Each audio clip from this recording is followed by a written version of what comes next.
Hi everyone, welcome to Keto Crush, your channel for eating healthy and looking hot. My name is Mark, aka the real Keto Crush. So far in this channel, we've made some delicious food. Okay, a lot of delicious food. But in this video, we're gonna do something a little different. But first, be sure to like and subscribe so I can keep the keto content coming week after week. It's no secret that keto can change your life, but in some cases, it can even save it. In this video, I interview a couple who have successfully managed type 1 diabetes with a ketogenic lifestyle. Their story is heartwarming, inspiring, and really informative. I can't wait for you to meet them. So without further ado, I bring you my newest Keto Crush. Or in this case, crushes. Hi everyone, welcome to Keto Crush. My name is Mark and I'm your host, aka the real Keto Crush, your channel for eating healthy and looking hot. Today I have two guests with me, Rami and 𝗬𝗏. And Rami has been on keto for 4 years now? 4 years. That's incredible. So I want to ask you right away, why keto? So keto for me was introduced from my wife, which she's in healthcare, and I'm a type 1 diabetic, and she really kind of triggered me on to start going down that route to help my A1C and my blood sugar control. So that's the main reason why I tried it out, and I never turned back since. So okay, I don't know too much about diabetes. What does A1C mean? What does that mean? All right. So with Rami being a type 1 diabetic, his pancreas makes no insulin whatsoever. He has to take insulin from outside. It doesn't matter how much weight he loses. There's no cure right now for type 1 diabetes. So the A1C looks back over the course of 3 months to let your doctor and yourself know what your blood sugar control has been. So if it's really high, your blood sugars have tended to be high.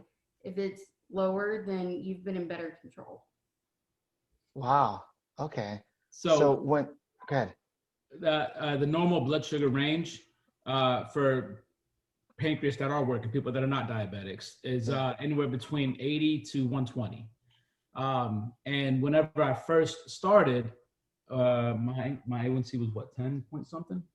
Yes, his A1C was getting close to 11. So, and that's a typical range of about, I'd say 220, I think, on normal average of where I'm walking around just daily with blood sugar. So regardless, after I did start keto, we got it down to 6.0, which is okay. So when you were told that you had diabetes, right?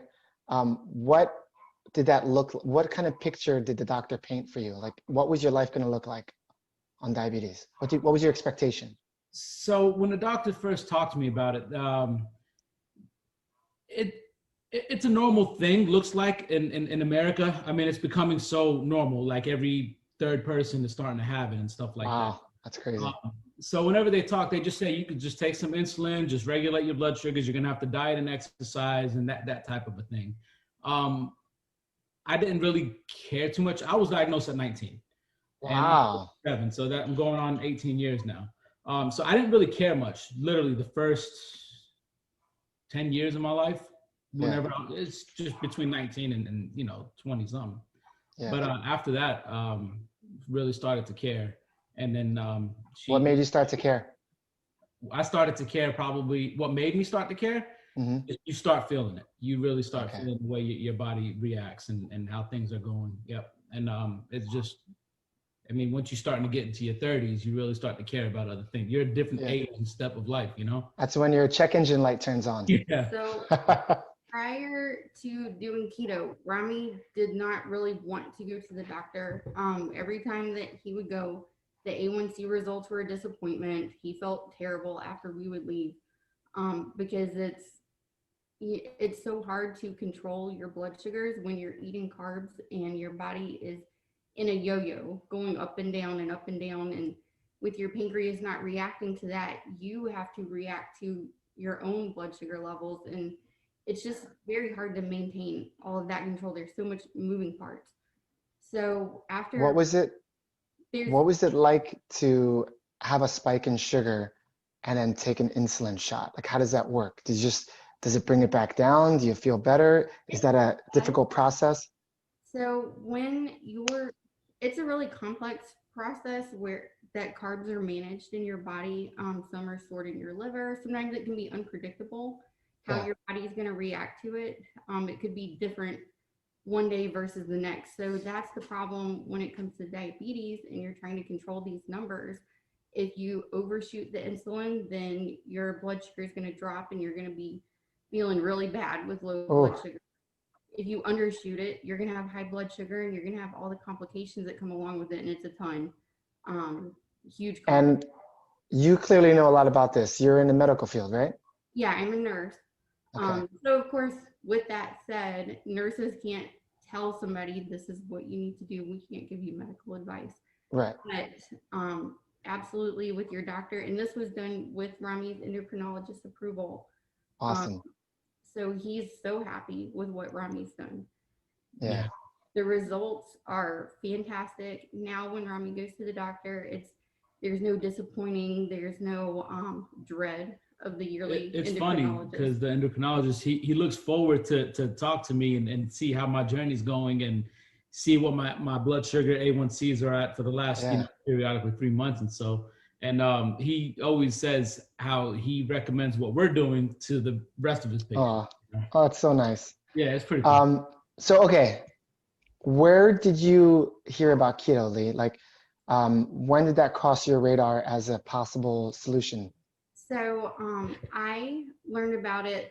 I had heard about it. Everyone's heard of Atkins here and there, keto, kind of tossed around. But I started working closely with a nurse who was doing keto. And as I was discussing with her, Rami's type 1 diabetes and, how he did not react well to carbs because of the insulin and his pancreas not working. And we just started kind of discussing, I wonder how it would be for Rami to do keto. I wonder how that would do for him because she's not diabetic, but she really keto lifestyle and she brought a lot of food to work that looked really good that I thought he would like. So I started researching it because when you're diabetic, you don't want to just go do something without understanding what you're doing. Absolutely. So a lot of times people who have diabetes get kind of hung up on ketosis versus ketoacidosis because when you're diabetic, you don't want to be in ketoacidosis. Right. Explain that more. Yeah. You've heard of this? I know of it, but I would love to know more. Go ahead. So ketoacidosis is completely different from ketosis. Even though the names are similar and they both involve ketones, that's where I was a little bit worried and it scared me at first. So I had to do my research and had to talk to Rami's doctor to make sure this wasn't going to be a problem. But ketoacidosis, which diabetics don't want, their blood sugar is really high in that process. You have a lack of insulin. So being in ketosis, there is no lack of insulin. There's no high blood sugar. There are ketones present, but they're much lower than if you're in ketoacidosis without the insulin to move those into the right direction. Okay, and Rami, when she came to you and said, "Baby, let's try keto," what was your thought process there? So I've never been a person that cared for diets and any of that stuff. Yeah, so she came to me, she was like, she explained to me the process of how it works. And I was like, what do you mean burning fat? And she was like, yeah, you can eat all the bacon you want, the burgers, because I'm a big meat guy, like burgers, steaks, she was like, and it's healthy for you, and I was like, I can get by, because my whole thing is with my background, my Middle Eastern background, my family, the way that they cook is huge. It's all rice, potatoes, starches, So I was kind of worried how I was going to go along with that.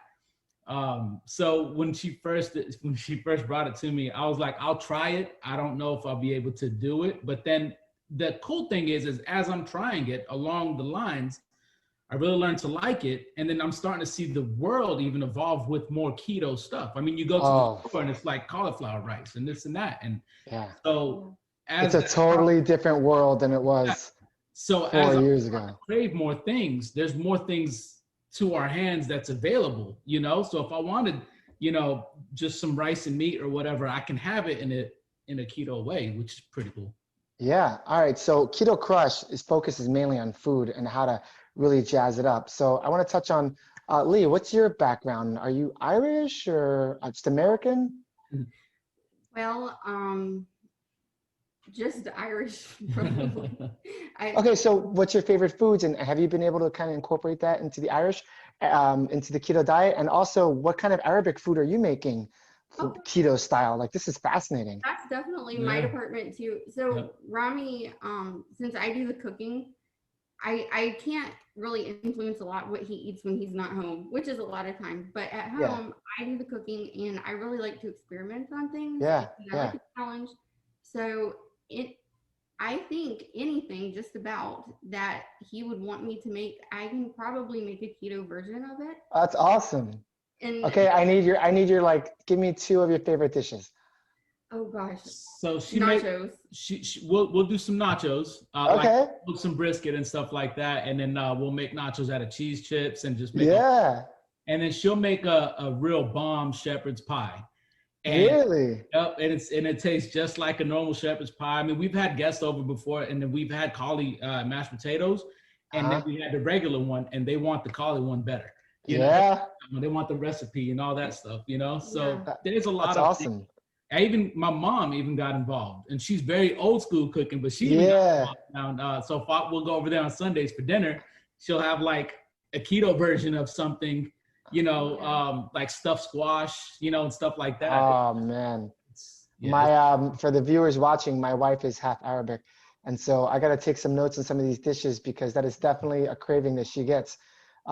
Like stuffed grape leaves. I know that's really big. Oh yeah. Yep. So Rami, you work a lot. You're looking at, I think you said something like 80 hours a week. Yeah, I work between 60 and 80 hours a week. What I've found is that there's a huge demand for how to eat keto when you're not a chef, you know, when you're not home cooking all the time. So what are you doing? How are you addressing that?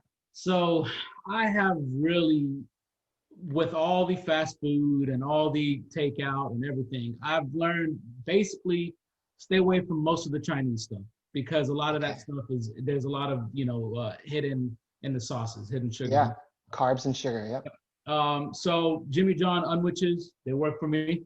That's an awesome name. Unwich? Yeah, they call it 𝗓𝗏𝗃. They wrap it in lettuce, so it's a whole sub. Oh, that's so cool. I didn't know that. And they're known for that too. All right. And so when I first started doing it, if I'm just on the run and I run through McDonald's drive-thru, you know, I'll go in there and I'll say, let me get 2 double cheeseburgers wrapped in lettuce. The people over the speaker, they don't know what the hell I'm talking about. Yeah. They always mess up the order. So True. nowadays, all I do is I just order it the way it would come. Like, let me get 2 double cheeseburgers, add lettuce, and then I'll just take the bun off myself, and then, you know, that kind of thing. That's really true. That's actually happened to us. The last time I went, I think it was to Wendy's, it was for a midnight craving. And I love club soda. And I asked for a club soda and they're like, a what? I'm like, it's soda without the syrup. Never mind, I'll take water, you know? And then, yeah, you're right. The whole bread thing, that's hilarious. Okay, so you got unwitches and sandwiches, you just omit the bread. That's awesome. What's really helped here lately during the whole COVID stuff is being able to just download the app. I've kind of got more in tune with that. And then itemizing the stuff. And that you really can't mess that up when it prints out in the kitchen to wherever you're ordering from. What app? So whatever app. So let's say, what is it? 𝗏𝗁 Southwest Grill. You could do the naked bowl type of thing, you know? Yeah. And then you can just itemize what you want in it. And then, so you know to stay away from carbs, like no beans, no rice, and so forth.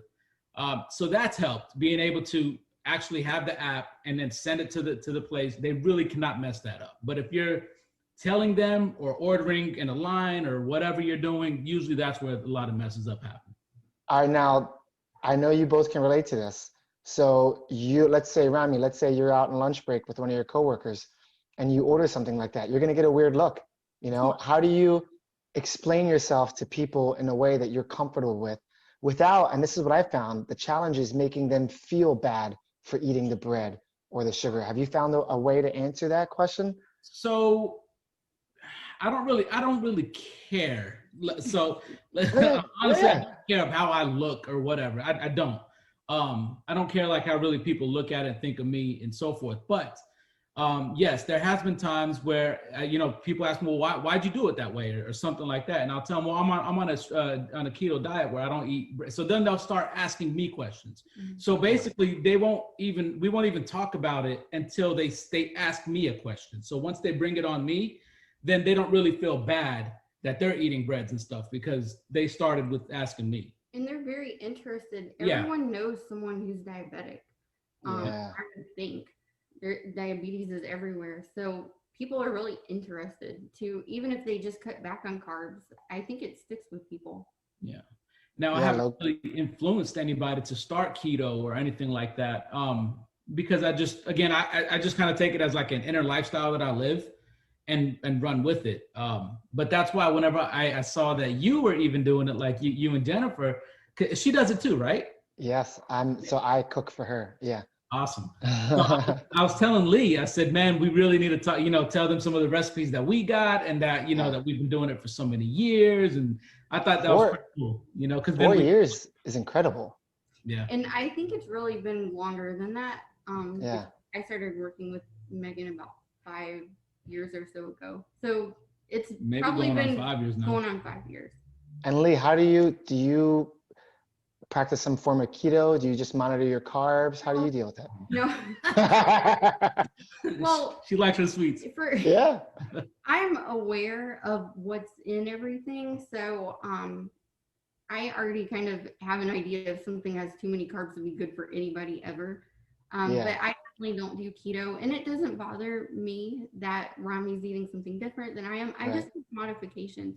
I'll cook a meal for everyone and I'll either do his a little bit differently, or sometimes I like the keto version just as much. When we make chili here, I don't put beans in it, and I don't put anything with high carbs in it, and everyone eats the same chili. It's not adapt to it. So I don't do the keto diet, but I eat a lot of keto foods because I eat what I make for ramen.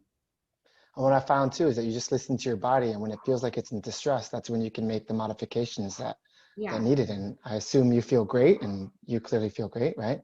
Yep. Speaking of, like, what kind of side effects, aside from helping your diabetes, have you experienced from keto? And I'll give you an example for me. I don't sleep. I sleep maybe 4 to 5 hours, and a lot of sleep for me is 6 hours. And that has been mostly good.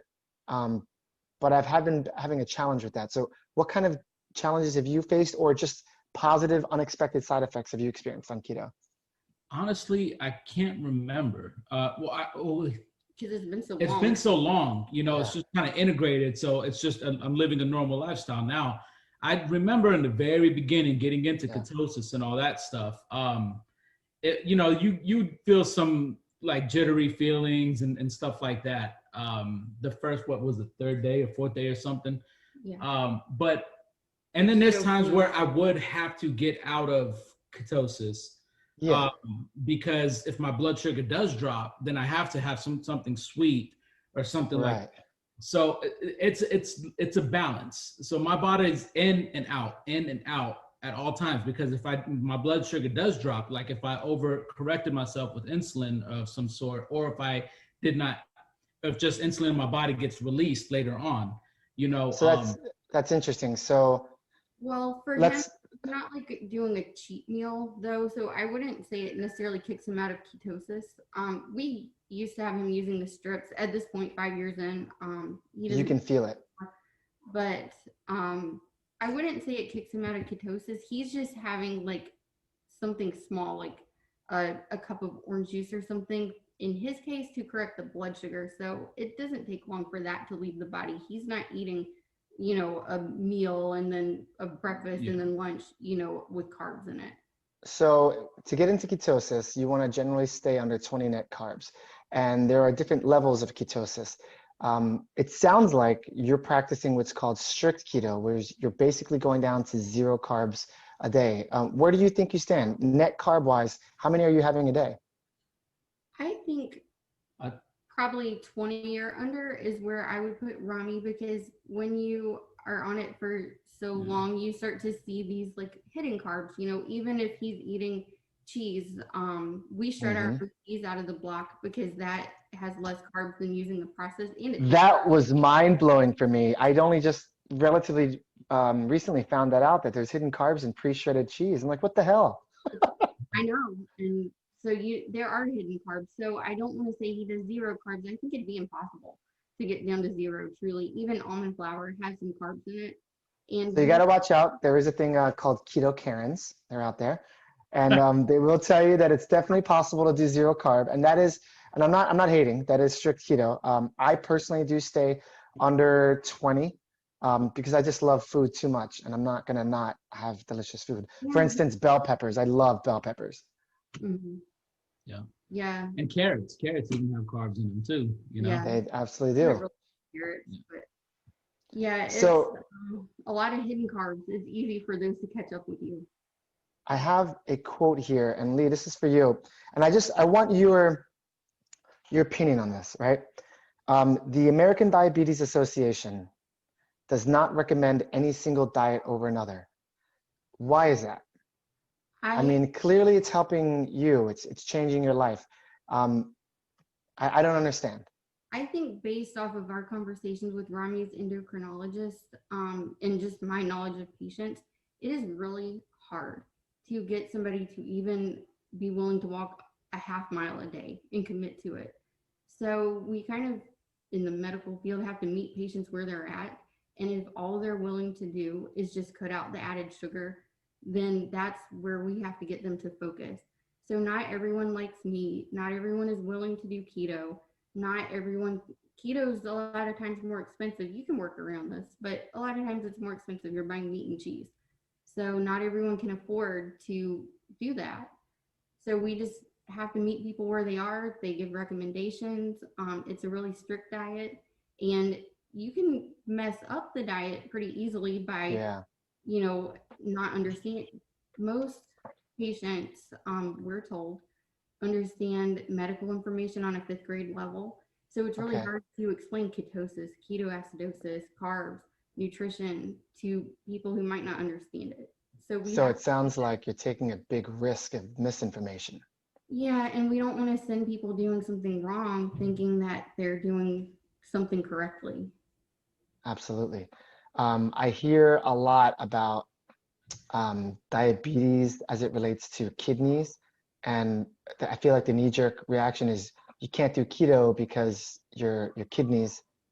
Can you talk more about that? Because I don't know too much about that specifically. Oh, and again, that's why everyone would have to do this with their doctor's permission. So Rami is a type 1 diabetic with healthy kidneys. What we're trying to do is prevent health problems.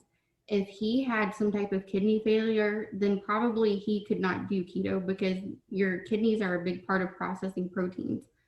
Anyone who is on the keto diet in general needs to make sure they're hydrated, because you don't want to be in a dehydrated state and processing all this protein. You need to flush it through your kidneys with enough fluid.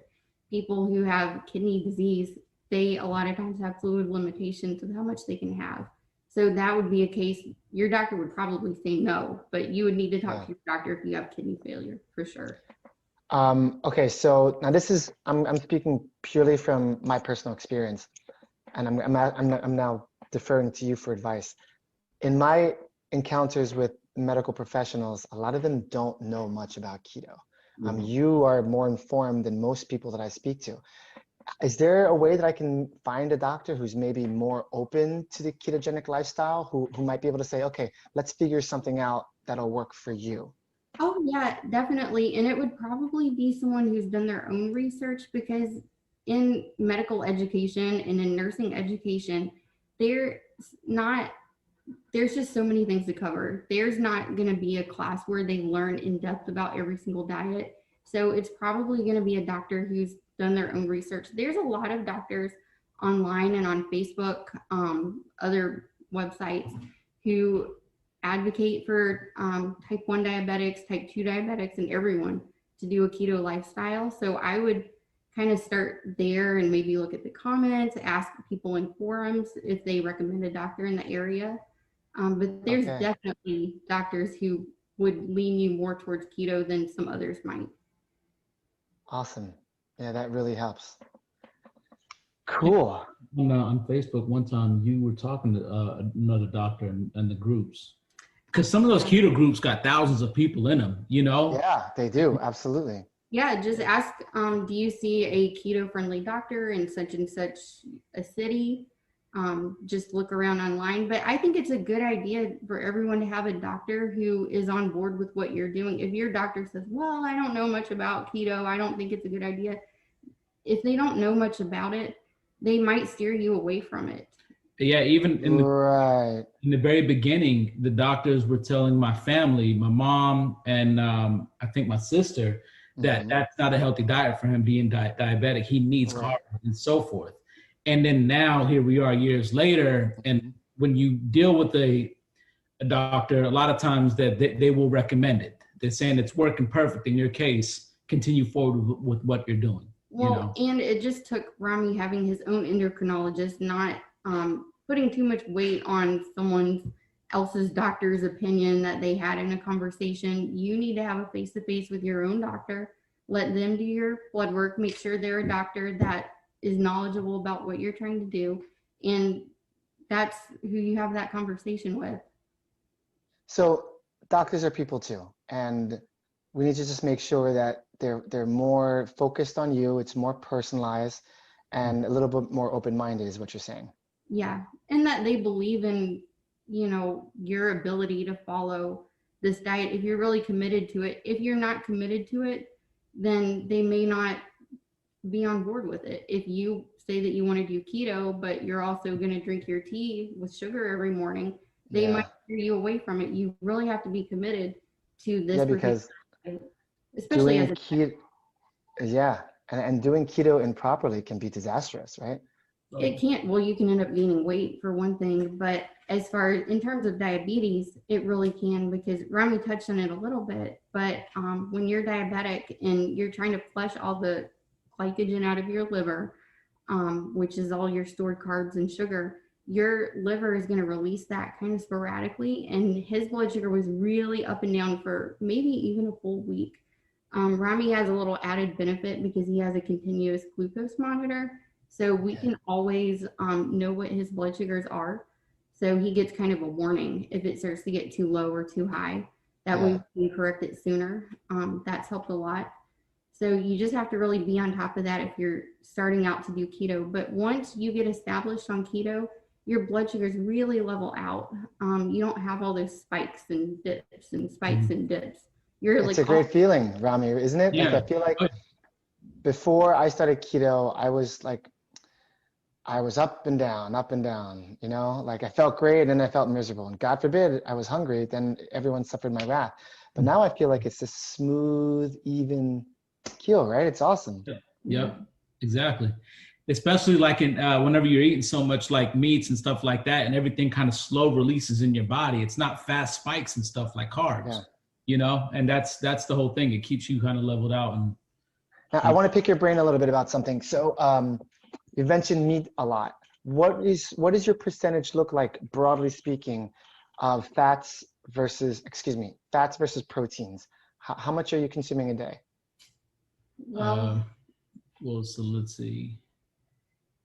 So I'll tell you why I ask, because the concern is that if you have too much protein, you should only have between 20 and 30% protein. If you have more than that, your body can actually convert it to glucose. Has that affected you? Is that something you worry about? If Rami eats, and like I said, we have that continuous glucose monitor. So if Rami eats chicken, then if it's a lot, something with high protein, then we do notice some spikes sometimes. But I would say Rami eats a good amount of fat because, you know, the fat in steak, the fat in hamburgers, the oil that we cook with. I think there's more fat than what you realize. Yeah. Do you ever find yourself getting tired, Rami? Yeah, I get tired, but it's also just dealing with work, you know. Being a beast. And then, but as far as just from food wise or diet wise, unless, you know, I ate something that was like had hidden sugars in it, that's where I start to really feel tired. Like it crashes, you know, because I'm not used to it at this point. Do you drink alcohol or coffee? I'm curious. Yes, I'm drinking coffee right now. Nice. Awesome. With heavy cream. Awesome. Yeah. Okay. Cool. Sugar. Cool. And yeah, I do drink alcohol, but I drink So I drink more of like darker liquors, stuff that's not really made out of potatoes and that type of a thing. And there's some stuff out there that has 0 carbs in it. Dude, it's getting crazy. Yep. I think I just saw Budweiser finally got on board with the 0 carb beer. Yep. I mean, that's just one of many. The seltzer waters and all that stuff, you know, a lot of them have like literally no carbs. It's crazy. But it's, I mean, it works for us. All right, so I want to wrap this up, but I want you to pretend you're standing in front of someone, which you are, right? Who doesn't know anything about keto, who's thinking about it, they're afraid. What would you give them advice-wise to start the diet? I would definitely tell them, take the leap of faith, try it out, you know, give it within 30 days for sure. Within the first week and a half, you'll feel it, but within 30 days, you'll know for sure if this is going to be a lifestyle or not. So it's not one of those Weight Watchers and have to count this and do all that, you know, and just stay on. Literally, it's just changing, you know, just the way that you eat. So you're not counting calories and writing everything down? At this point in time, no, because I've lived it, you know, for so long. I just kind of know what works with what. And more or less, I do mine for blood sugar purposes more than anything else. Yeah. And it just seems that it works. In my case, it works. It works very well. And if anybody else is a type 1 diabetic or even borderline, being type 2, maybe converting over to type 1, it's definitely worth a try to go down this route. Now, if somebody wants to do it just to feel better and for either weight loss or feel, you know, again, it's not a lose situation. If you just try it, you'll know. You will feel it deep inside. You'll know. And Lee, for someone who wants to maybe talk to their doctor about it, what's that final approach?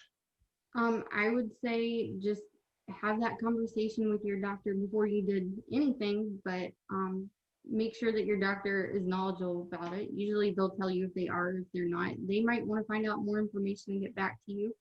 So my stepfather actually last week was diagnosed with type 2 diabetes. So his A1C was 9.8. He drives a truck for a living, an 18-wheeler. Yeah, so, truck drivers. Yes, they took him out of work for a couple of days because this was at his health physical. And they told him, if your A1C is under 10, you can come back. But otherwise, it has to be controlled better. So he was really happy that it was 9.8. But he got in touch with me and he said, I'm right here on the borderline. I want to see what I can do. So I sent him a bunch of links. I sent him a cookbook. It's called Taking Out the Car-B-age. That's awesome. Have you seen it?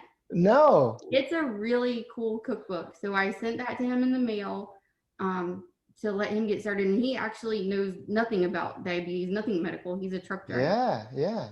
He already knew that Rami was doing so well on keto. So I think I would recommend that whoever's thinking about trying it, you have to plan it out first. You don't just wake up on Monday and say, I'm going to do keto. You're kind of setting yourself up for failure then. You need a grocery shop. You need to know what you're going to eat. You don't want to be trying to figure all this out when you're starving. That's when you're going to just... That's exactly right. Eat, you know, you really need to plan. Yeah. Wow. Well, thank you so much for joining us today.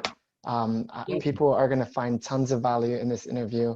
I'm so excited for you, and I'm so excited for how this information is going to help other people. Awesome. And you're more than welcome. I mean, if you want to put out my information, if anybody wants to reach out and maybe even ask Lee some questions, she loves this kind of stuff. Lee, I think you need to start a YouTube channel. I think I need to see your cooking recipes. And if not, I need those recipes so I can poach them. I will send you the recipes, and I have some good recipes. And the funny thing is, a lot of them started out as recipes that, just a quick one is like cauliflower mashed potatoes. Yeah. Reading all these recipes of steaming your cauliflower and doing, so I'm like trying to steam this cauliflower. It's so wet. There's water all in it. I figured out the easiest hack in the world for this, and I love it. So I just started buying that bagged cauliflower. Yeah. I stick it in a Tupperware and I microwave it like to death. I microwave it like 15 minutes or, like 8 minutes. Yeah. It's just completely ready to be mushed. and stick some cream cheese in there, and use the immersion blender and maybe just a little bit of heavy cream and mix it. Perfect texture. It's not watery. And I just figured that out, after time. So you can experiment with it. Absolutely. I need all of this. I just had a cauliflower cheese melt video that I don't want to say it went viral, but I'm at 100,000 views on TikTok. Wow. Nice. Oh. Yeah. Nice. So no, these little things that you think aren't like, and I know because I'm in the kitchen all the time, you'll do something, you'll be like, oh, that's cool. No, that's like crazy. Like people love this stuff. So yeah, I welcome all the content, and I will share you and tell your story as much as possible. Thank you so much. Thank you. You're very welcome.